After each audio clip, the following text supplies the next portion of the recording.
Lectura de la exhortación apostólica postsinodal Amoris Laetitia. Sigue capítulo 2.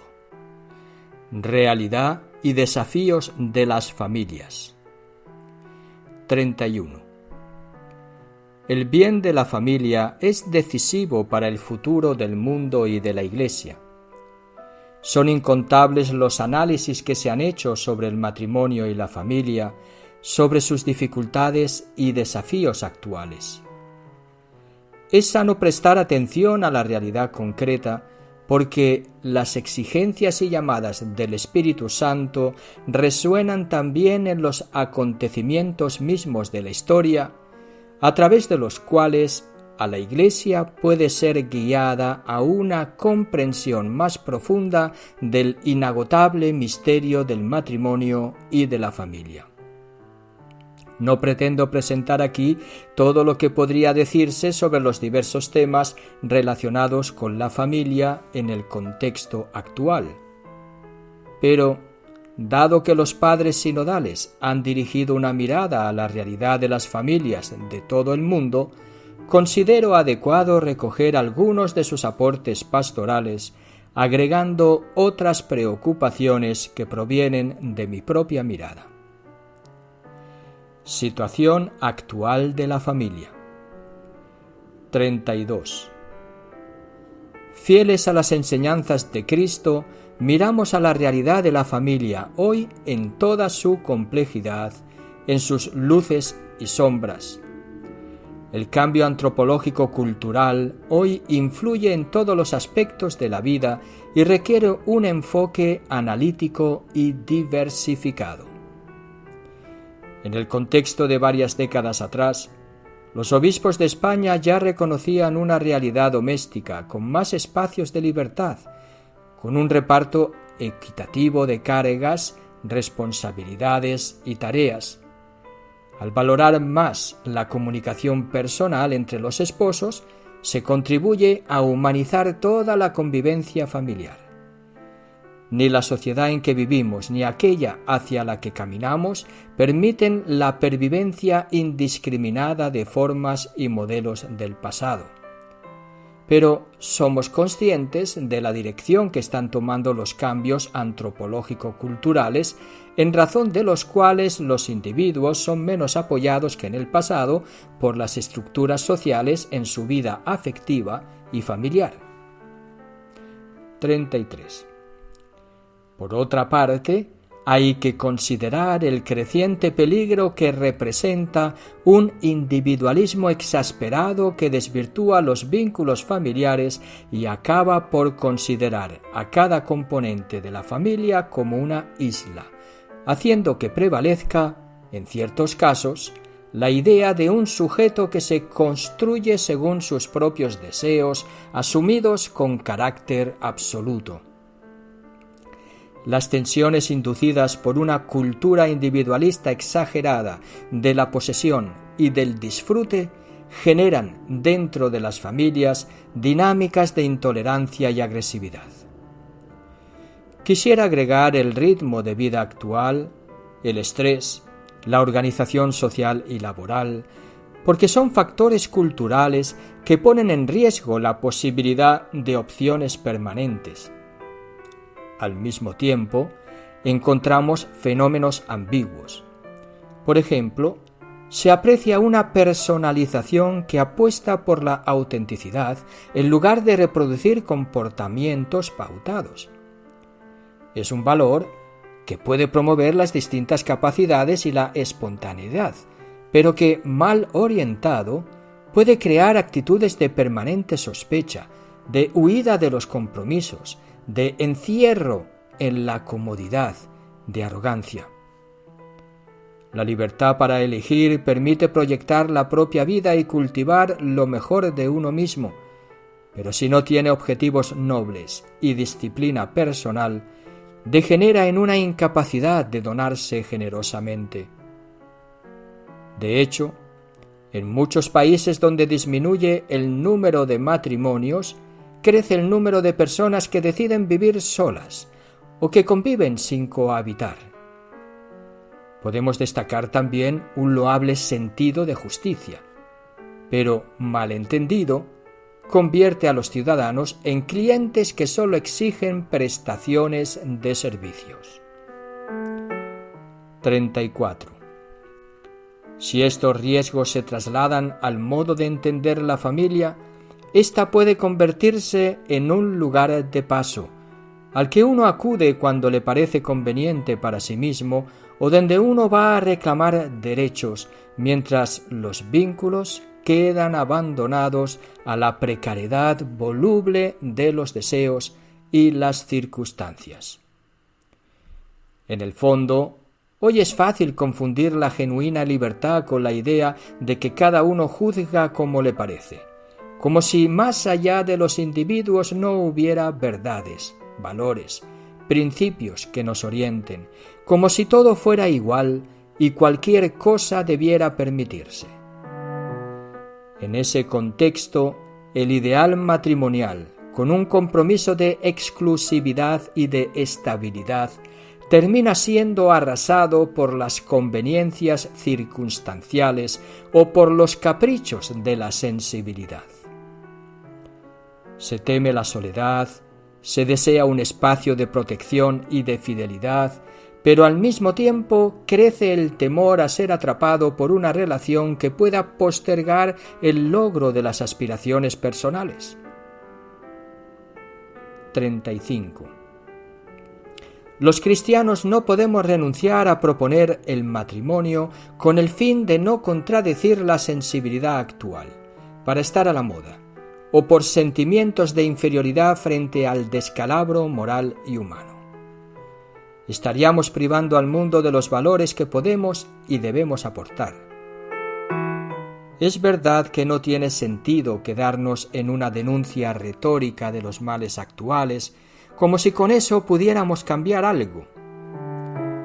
Tampoco sirve pretender imponer normas por la fuerza de la autoridad. Nos cabe un esfuerzo más responsable y generoso que consiste en presentar las razones y las motivaciones para optar por el matrimonio y la familia, de manera que las personas estén mejor dispuestas a responder a la gracia que Dios les ofrece. 36. Al mismo tiempo, tenemos que ser humildes y realistas para reconocer que a veces nuestro modo de presentar las convicciones cristianas y la forma de tratar a las personas han ayudado a provocar lo que hoy lamentamos, por lo cual nos corresponde una saludable reacción de autocrítica. Por otra parte, con frecuencia presentamos el matrimonio de tal manera que su fin unitivo, el llamado a crecer en el amor y el ideal de ayuda mutua, quedó opacado por un acento casi excluyente en el deber de la procreación. Tampoco hemos hecho un buen acompañamiento de los nuevos matrimonios en sus primeros años, con propuestas que se adapten a sus horarios, a sus lenguajes, a sus inquietudes más concretas. Otras veces hemos presentado un ideal teológico del matrimonio demasiado abstracto, casi artificiosamente construido, lejano de la situación concreta y de las posibilidades efectivas de las familias reales. Esta idealización excesiva, sobre todo cuando no hemos despertado la confianza en la gracia, no ha hecho que el matrimonio sea más deseable y atractivo, sino todo lo contrario. Durante mucho tiempo, creímos que con solo insistir en cuestiones doctrinales, bioéticas y morales, estamos en el 37, sin motivar la apertura a la gracia, ya sosteníamos suficientemente a las familias, consolidábamos el vínculo de los esposos y llenábamos el sentido de sus vidas compartidas.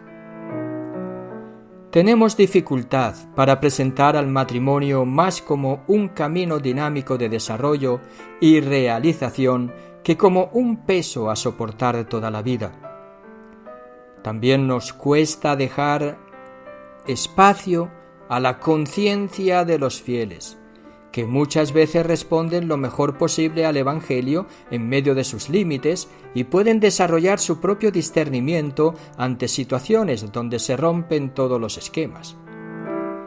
Estamos llamados a formar las conciencias, pero no a pretender sustituirlas. 38. Debemos agradecer que la mayor parte de la gente valora las relaciones familiares que quieren permanecer en el tiempo y que aseguran el respeto al otro. Por eso, se aprecia que la Iglesia ofrezca espacios de acompañamiento y asesoramiento sobre cuestiones relacionadas con el crecimiento del amor, la superación de los conflictos o la educación de los hijos.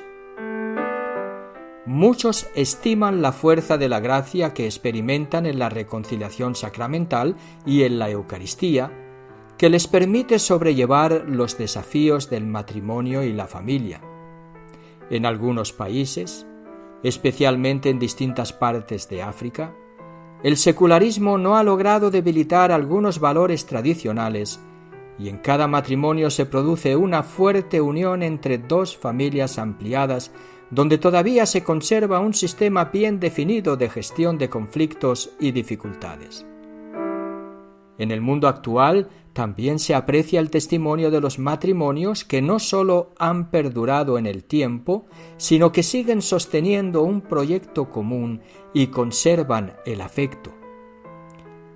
Esto abre la puerta a una pastoral positiva, acogedora, que posibilita una profundización gradual de las exigencias del Evangelio.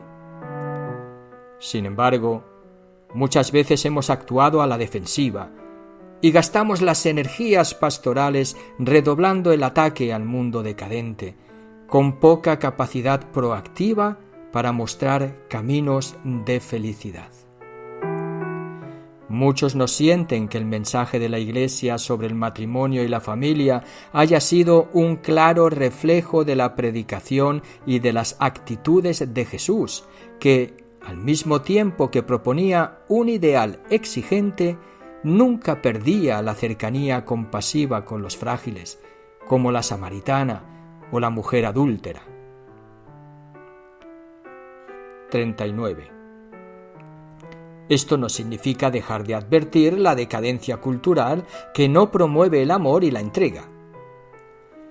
Las consultas previas a los dos últimos sínodos sacaron a la luz diversos síntomas de la cultura de lo provisorio. Me refiero, por ejemplo, a la velocidad con la que las personas pasan de una relación afectiva a otra. Creen que el amor, como en las redes sociales, se puede conectar o desconectar a gusto del consumidor e incluso bloquear rápidamente.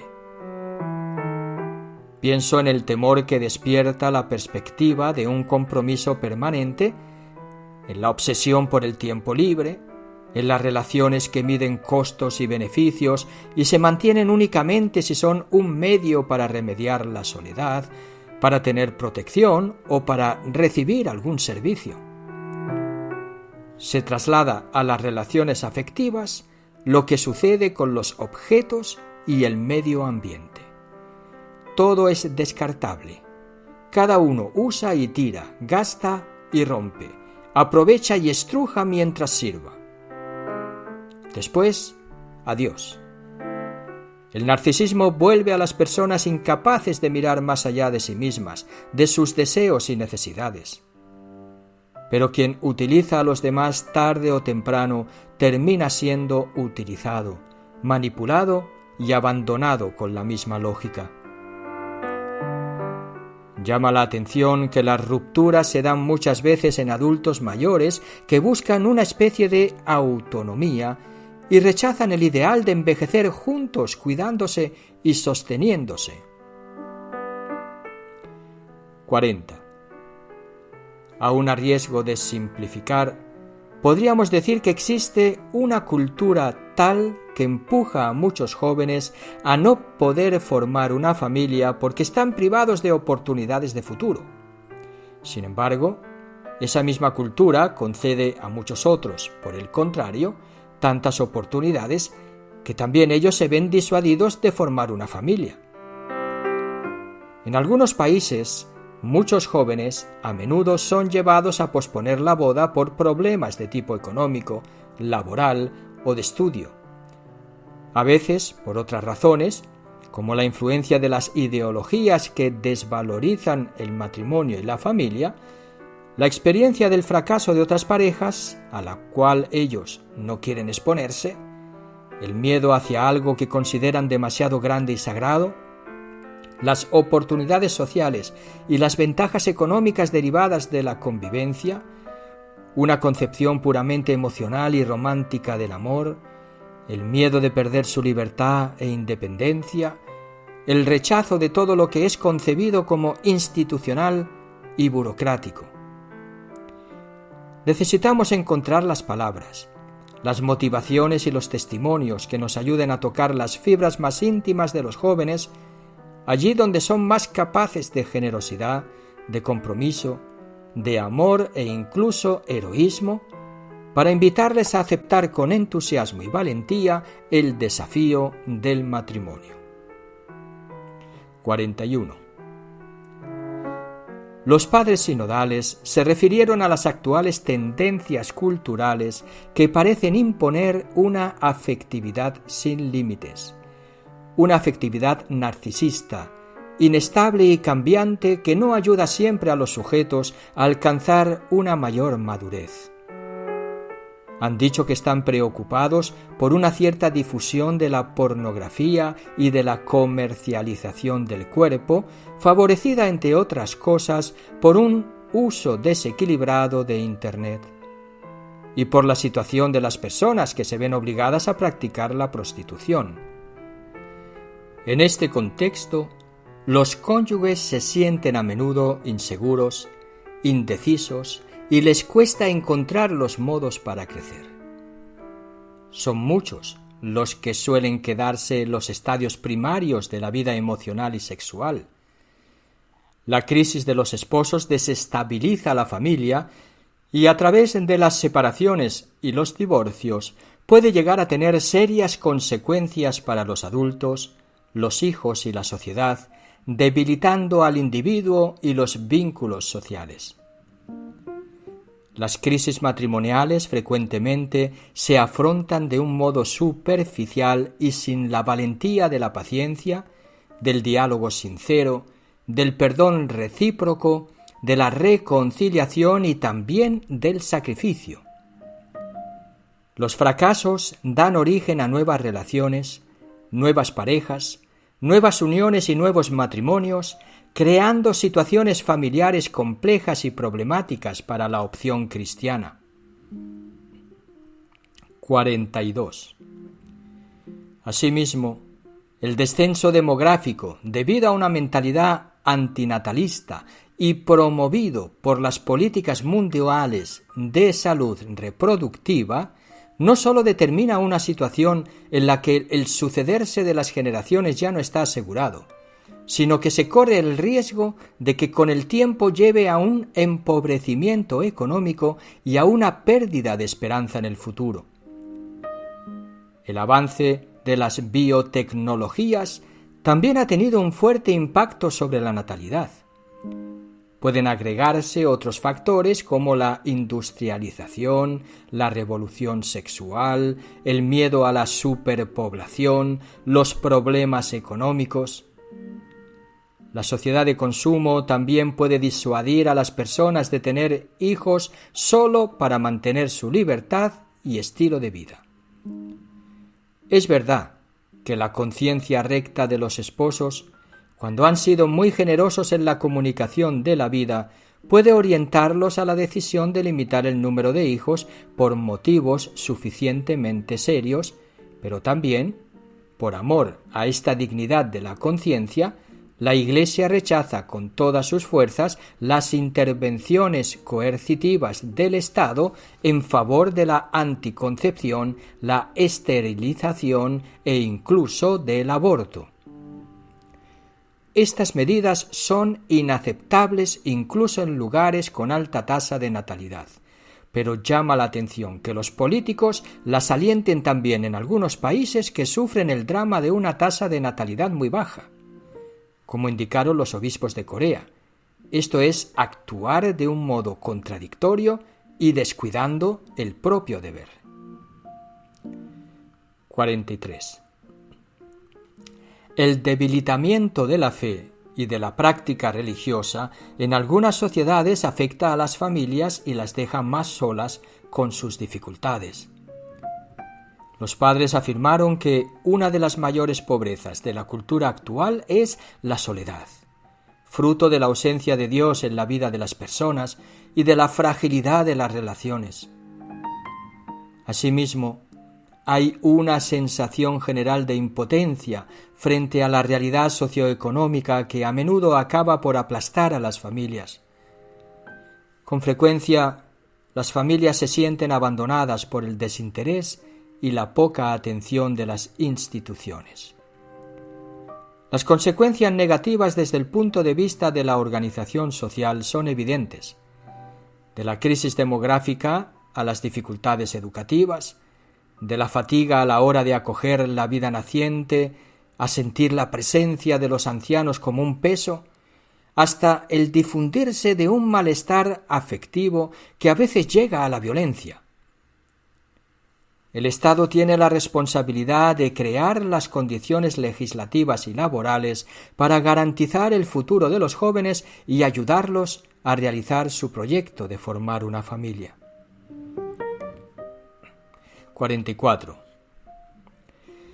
La falta de una vivienda digna o adecuada suele llevar a postergar la formalización de una relación.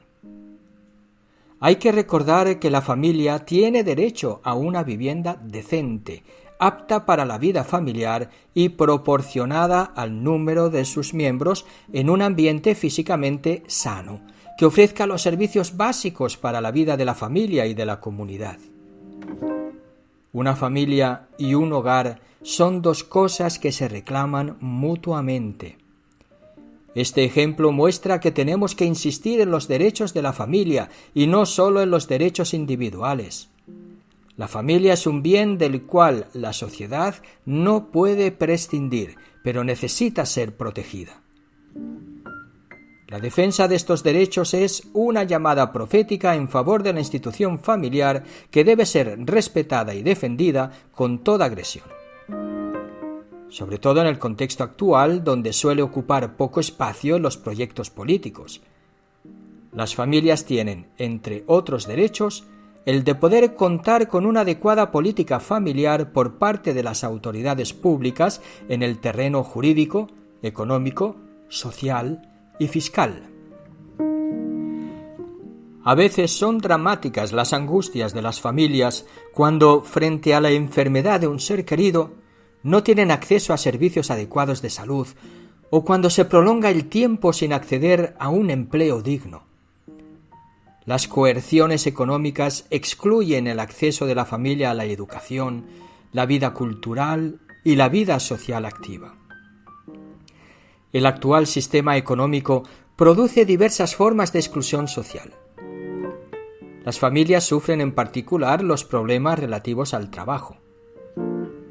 Las posibilidades para los jóvenes son pocas y la oferta de trabajo es muy selectiva y precaria. Las jornadas de trabajo son largas y, a menudo, agravadas por largos tiempos de desplazamiento. Esto no ayuda a los miembros de la familia a encontrarse entre ellos y con los hijos a fin de alimentar cotidianamente sus relaciones. 45. Son muchos los niños que nacen fuera del matrimonio, especialmente en algunos países, y muchos los que después crecen con un solo de los padres o en un contexto familiar ampliado o reconstituido. Por otro lado, la explotación sexual de la infancia constituye una de las realidades más escandalosas y perversas de la sociedad actual.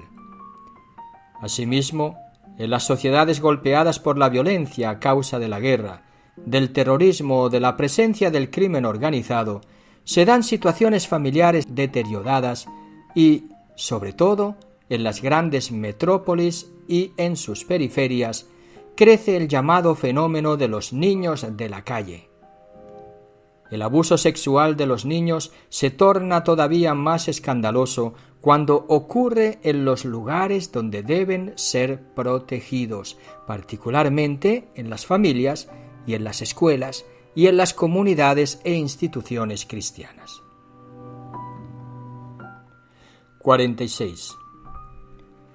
Las migraciones representan otro signo de los tiempos que hay que afrontar y comprender con toda la carga de consecuencias sobre la vida familiar.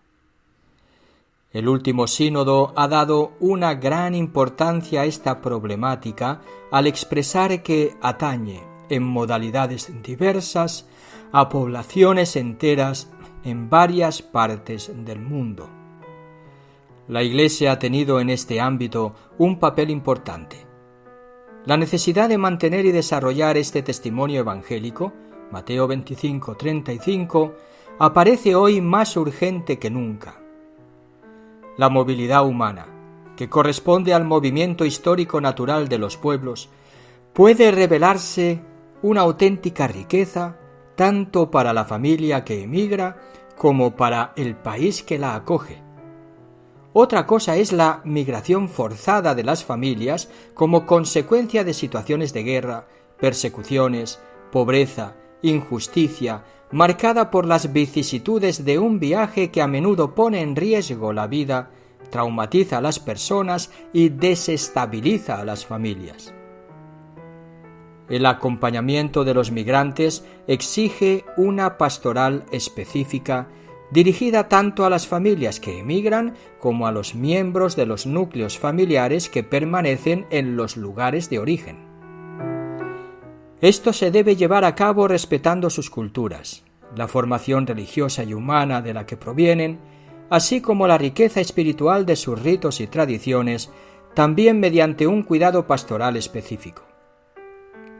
Las experiencias migratorias resultan especialmente dramáticas y devastadoras tanto para las familias como para las personas cuando tienen lugar fuera de la legalidad y son sostenidas por los circuitos internacionales de la trata de personas.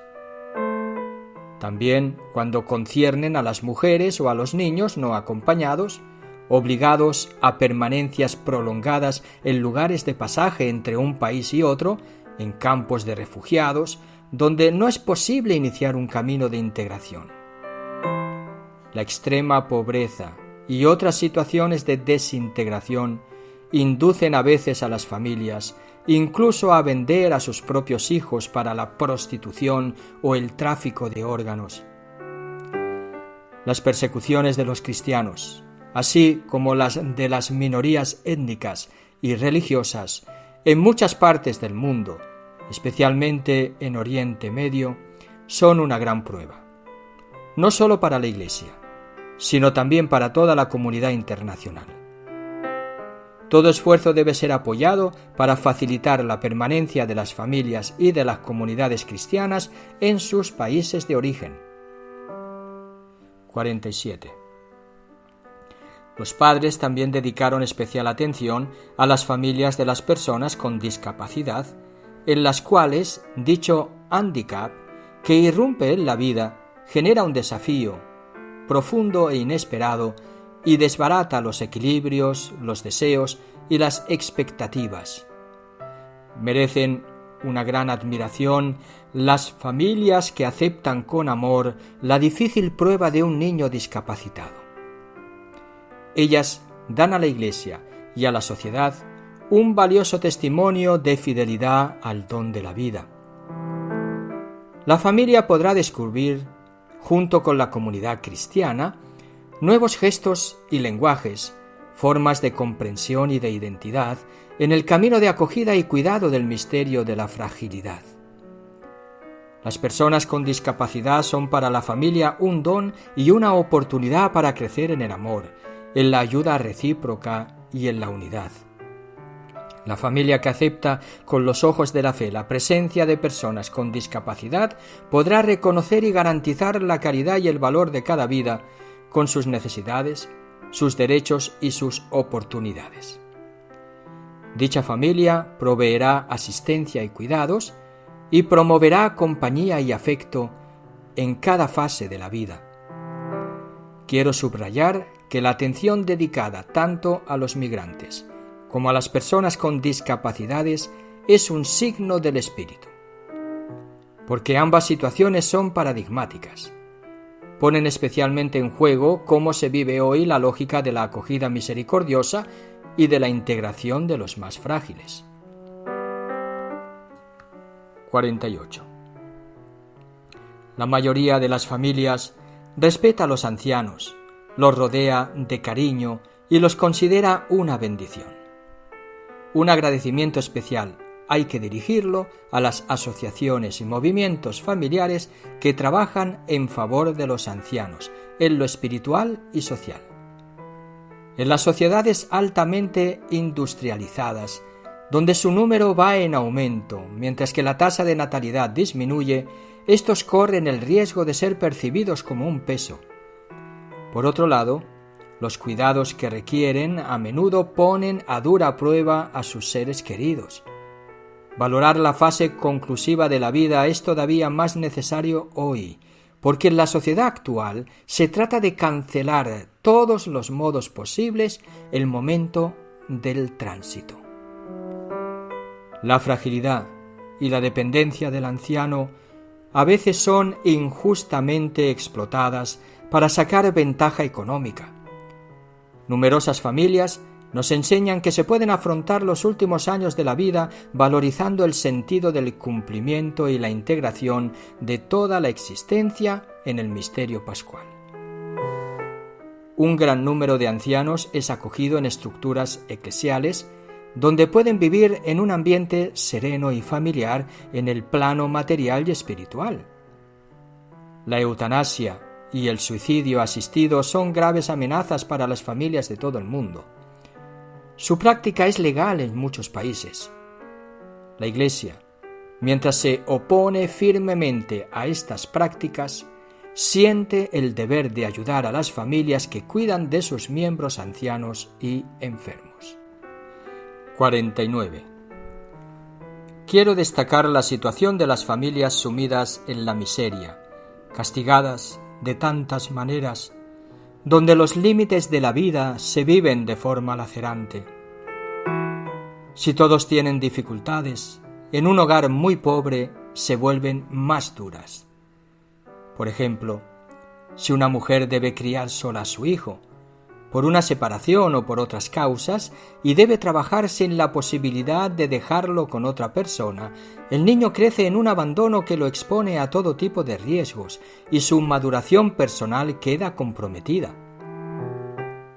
En las difíciles situaciones que viven las personas más necesitadas, la Iglesia debe tener un especial cuidado para comprender, consolar, integrar, evitando imponerles una serie de normas como si fuera una roca, con lo cual se consigue el efecto de hacer que se sientan juzgadas y abandonadas precisamente por esa madre que está llamada a acercarles la misericordia de Dios. De este modo, en lugar de ofrecer la fuerza sanadora de la gracia y la luz del Evangelio, algunos quieren adoctrinarlo, convertirlo en piedras muertas para lanzarlas contra los demás. Algunos desafíos. 50. Las respuestas recibidas a las 2 consultas efectuadas durante el camino sinodal mencionaron las más diversas situaciones que plantean nuevos desafíos. Además de las ya indicadas, muchos se han referido a la función educativa, que se ve dificultada, entre otras causas, porque los padres llegan a su casa cansados y sin ganas de conversar. En muchas familias ya ni siquiera existe el hábito de comer juntos y crece una gran variedad de ofertas de distracción, además de la adicción a la televisión. Esto dificulta la transmisión de la fe de padres a hijos. Otros indicaron que las familias suelen estar enfermas por una enorme ansiedad. Parece haber más preocupación por prevenir problemas futuros que por compartir el presente. Esto, que es una cuestión cultural, se agrava debido a un futuro profesional incierto, a la inseguridad económica o al temor por el porvenir de los hijos. 51. También se mencionó la drogodependencia como una de las plagas de nuestra época, que hace sufrir a muchas familias y no pocas veces termina destruyéndolas. Algo semejante ocurre con el alcoholismo, el juego y otras adicciones. La familia podría ser el lugar de la prevención y de la contención, pero la sociedad y la política no terminan de percatarse de que una familia en riesgo pierde la capacidad de reacción para ayudar a sus miembros. Notamos las graves consecuencias de esta ruptura en familias destrozadas, hijos desarraigados, ancianos abandonados, niños huérfanos de padres vivos, adolescentes y jóvenes desorientados y sin reglas. Como indicaron los obispos de México, hay tristes situaciones de violencia familiar que son caldo de cultivo para nuevas formas de agresividad social, porque las relaciones familiares también explican la predisposición a una personalidad violenta. Las familias que influyen para ello son las que tienen una comunicación deficiente, en las que predominan actitudes defensivas y sus miembros no se apoyan entre sí, en las que no hay actividades familiares que propicien la participación, en las que las relaciones de los padres suelen ser conflictivas y violentas, y en las que las relaciones paterno-filiales se caracterizan por actitudes hostiles. La violencia intrafamiliar es escuela de resentimiento y odio en las relaciones humanas básicas. 52. Nadie puede pensar que debilitar a la familia como sociedad natural fundada en el matrimonio es algo que favorece a la sociedad. Ocurre lo contrario. Perjudica la maduración de las personas, el cultivo de los valores comunitarios y el desarrollo ético de las ciudades y de los pueblos. Ya no se advierte con claridad que sólo la unión exclusiva e indisoluble entre un varón y una mujer cumple una función social plena, por ser un compromiso estable y por hacer posible la fecundidad.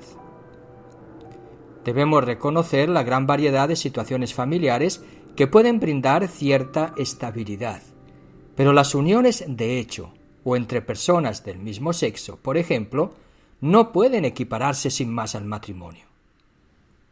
Ninguna unión precaria o cerrada a la comunicación de la vida nos asegura el futuro de la sociedad. Pero, ¿quiénes se ocupan hoy de fortalecer los matrimonios, de ayudarles a superar los riesgos que los amenazan, de acompañarlos en su rol educativo, de estimular la estabilidad de la unión conyugal? 53. En algunas sociedades todavía está en vigor la práctica de la poligamia. En otros contextos permanece la práctica de los matrimonios combinados. En numerosos contextos, y no solo occidentales, se está ampliamente difundiendo la praxis de la convivencia que precede al matrimonio, así como convivencias no orientadas a asumir la forma de un vínculo institucional. En varios países, la legislación facilita el avance de una multiplicidad de alternativas, de manera que un matrimonio con notas de exclusividad, indisolubilidad y apertura a la vida termina apareciendo como una oferta anticuada entre muchas otras. Avanza en muchos países una deconstrucción jurídica de la familia que tiende a adoptar formas basadas casi exclusivamente en el paradigma de la autonomía de la voluntad. Si bien es legítimo y justo que se rechacen viejas formas de familia tradicional, caracterizadas por el autoritarismo e incluso por la violencia, esto no debería llevar al desprecio del matrimonio, sino al redescubrimiento de su verdadero sentido y a su renovación. La fuerza de la familia reside esencialmente en su capacidad de amar y enseñar a amar. Por muy herida que pueda estar una familia, ésta puede crecer gracias al amor. 54. En esta breve mirada a la realidad, deseo resaltar que, aunque hubo notables mejoras en el reconocimiento de los derechos de la mujer y en su participación en el espacio público, todavía hay mucho que avanzar en algunos países. No se terminan de erradicar costumbres inaceptables.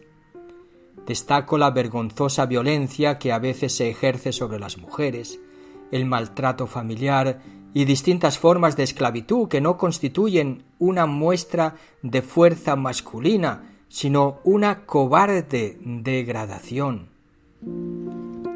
La violencia verbal, física y sexual que se ejerce contra las mujeres en algunos matrimonios contradice la naturaleza misma de la unión conyugal. Pienso en la grave mutilación genital de la mujer en algunas culturas, pero también en la desigualdad del acceso a puestos de trabajo dignos y a los lugares donde se toman las decisiones. La historia lleva las huellas de los excesos de las culturas patriarcales, donde la mujer era considerada de segunda clase, pero recordemos también el alquiler de vientres o la instrumentalización y mercantilización del cuerpo femenino en la actual cultura mediática. Hay quienes consideran que muchos problemas actuales han ocurrido a partir de la emancipación de la mujer. Pero este argumento no es válido. Es una falsedad, no es verdad. Es una forma de machismo. La idéntica dignidad entre el varón y la mujer nos mueve a alegrarnos de que se superen viejas formas de discriminación y de que en el seno de las familias se desarrolle un ejercicio de reciprocidad. Si surgen formas de feminismo que no podamos considerar adecuadas, igualmente admiramos una obra del espíritu en el reconocimiento más claro de la dignidad de la mujer y de sus derechos. 55. El varón juega un papel igualmente decisivo en la vida familiar, especialmente en la protección y el sostenimiento de la esposa y los hijos. Muchos hombres son conscientes de la importancia de su papel en la familia y lo viven con el carácter propio de la naturaleza masculina. La ausencia del padre marca severamente la vida familiar, la educación de los hijos y su integración en la sociedad. Su ausencia puede ser física, afectiva, cognitiva y espiritual. Esta carencia priva a los niños de un modelo apropiado de conducta paterna. 56. Otro desafío surge de diversas formas de una ideología, genéricamente llamada gender, que niega la diferencia y la reciprocidad natural de hombre y de mujer. Esta presenta una sociedad sin diferencias de sexo y vacía el fundamento antropológico de la familia. Esta ideología lleva a proyectos educativos y directrices legislativas que promueven una identidad personal y una intimidad afectiva radicalmente desvinculadas de la diversidad biológica entre hombre y mujer. La identidad humana viene determinada por una opción individualista, que también cambia con el tiempo. Es inquietante que algunas ideologías de este tipo, que pretenden responder a ciertas aspiraciones a veces comprensibles, procuren imponerse como un pensamiento único que determine incluso la educación de los niños. No hay que ignorar que el sexo biológico, sex, y el papel sociocultural del sexo, gender, se pueden distinguir, pero no separar. Por otra parte, la revolución biotecnológica en el campo de la procreación humana ha introducido la posibilidad de manipular el acto generativo, convirtiéndolo en independiente de la relación sexual entre hombre y mujer. De este modo, la vida humana, así como la paternidad y la maternidad, se han convertido en realidades componibles y descomponibles, sujetas principalmente a los deseos de los individuos o de las parejas. Una cosa es comprender la fragilidad humana o la complejidad de la vida, y otra cosa es aceptar ideologías que pretenden partir en dos los aspectos inseparables de la realidad. No caigamos en el pecado de pretender sustituir al Creador. Somos criaturas, no somos omnipotentes. Lo creado nos precede y debe ser recibido como don. Al mismo tiempo, somos llamados a custodiar nuestra humanidad, y eso significa, ante todo, aceptarla y respetarla como ha sido creada. 57. Doy gracias a Dios porque muchas familias, que están lejos de considerarse perfectas, viven en el amor, realizan su vocación y siguen adelante, aunque caigan muchas veces a lo largo del camino. A partir de las reflexiones sinodales no queda un estereotipo de la familia ideal, sino un interpelante collage formado por tantas realidades diferentes, colmadas de gozos, dramas y sueños. Las realidades que nos preocupan son desafíos. No caigamos en la trampa de desgastarnos en lamentos autodefensivos en lugar de despertar una creatividad misionera. En todas las situaciones, la Iglesia siente la necesidad de decir una palabra de verdad y de esperanza. Los grandes valores del matrimonio y de la familia cristiana corresponden a la búsqueda que impregna la existencia humana. Si constatamos muchas dificultades, ellas son, como dijeron los obispos de Colombia, un llamado a liberar en nosotros las energías de la esperanza, traduciéndolas en sueños proféticos, acciones transformadoras e imaginación de la caridad.